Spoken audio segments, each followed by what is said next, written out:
Et bonsoir à tous, bienvenue dans ce Club House un peu exceptionnel puisque nous sommes ici dans le village partenaire du tournoi de Primrose 8e édition qui a débuté samedi et qui va se dérouler jusqu'à la fin de la semaine. On va parler tennis bien évidemment, mais on va commencer par parler foot avec Roxane. Bonsoir Roxane. Bonsoir Emmanuel. Et avec Marius. Bonsoir cher Marius, comment allez-vous? Emmanuel, bonsoir, ça va très bien.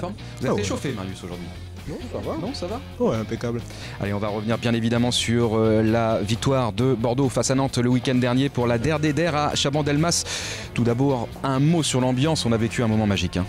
Oui, c'était vraiment extraordinaire. Ça avait été bien lancé déjà par les Ultras avec ce rassemblement place de la République. Et je dirais qu'au stade, ça ne pouvait que se terminer par une victoire parce que ça aurait été dommage de gâcher cette fête. Cette belle fête, et sur les réseaux sociaux, évidemment, beaucoup de messages de sympathie et de joie. Bien sûr, des réactions très nombreuses. On peut lire le bonheur affiché dans les commentaires des supporters ou dans les photos, vidéos, largement diffusées sur la toile. L'adieu à l'Escure a fait le buzz aussi dans la presse nationale et internationale.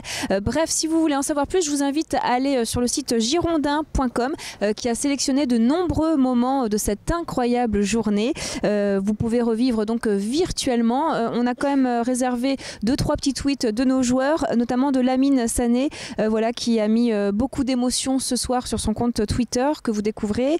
Henri Cévé également, en mise au vert avant la dernière à l'Escure, que d'émotions et de bons moments avec ce stade. Et enfin, notre buteur Diego Roland, merci supporters, merci Planus et merci à toute l'équipe. Allez Bordeaux, beaucoup d'émotions bien évidemment aussi de la part des joueurs. Et Roland qu'on retrouve d'ailleurs dans l'équipe type du week-end. Oui, il représente les Marinés Blancs dans le 11 type de l'équipe avec la note de 8 sur 10, qui est une très très bonne note pour lui. Il compte désormais 14 buts au compteur, dont 13 en championnat, une très très belle performance. Et c'est la 3e fois que le numéro 9 bordelais reçoit cette distinction après ses performances lors de Bordeaux-Monaco et de Bordeaux-Évian.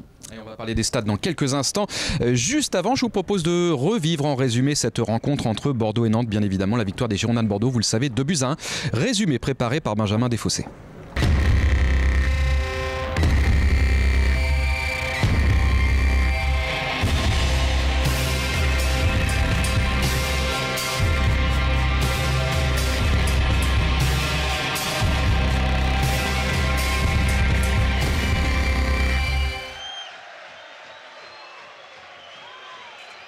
Allez, Palois, attention, qui a remis ça. Oh, c'est dégagé par Cédric Carasso des 2 points. C'était Rongier là qui avait armé. C'est repris, attention dans la surface. Oh là là! Non. Que dit Monsieur Gauthier? Penalty. Mais il y a d'abord une faute. Penalty, mais j'ai l'impression effectivement qu'il y a une première faute sur première Mariano. Faute. Ouais. C'est pas possible. Alors c'est pas là, voilà, oui, là, il y a et bien faute, sûr, il y a une énorme faute sur Mariano. C'est pas possible. Il y a une énorme faute sur Mariano et derrière elle est même moins flagrante, celle de Mariano. Cette fois-ci c'est sifflé. Et c'est au même endroit. Et Cédric Carasso est un peu court. Il est bien tiré, ce penalty, il n'y a rien à faire.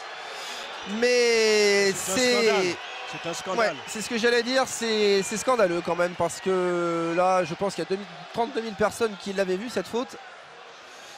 Et malheureusement, sauf le principal intéressé. Et qui sont quand même placés bien plus loin. Allez, pourquoi pas ce ballon en profondeur. Oh, il y a une main là, oui. Et penalty, et voilà.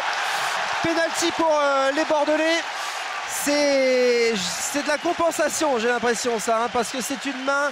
On peut la siffler, mais on peut ne pas la siffler aussi, Marius. Je ne sais pas ce que vous en pensez, mais c'est quand même... Surtout, on ne peut pas dire qu'il y a une action de but. Là. Non, c'est à l'angle de la surface. J'aurais préféré qu'il siffle la faute. Là, il peut difficilement la retirer, sa main.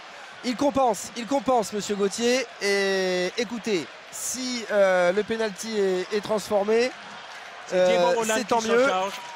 Allez, c'est sifflé. Diego Roland. Et c'est dedans! L'égalisation bordelaise. Il est très bien tiré ce penalty et le 12e but de Diego Roland cette saison. Bravo à l'attaquant bordelais.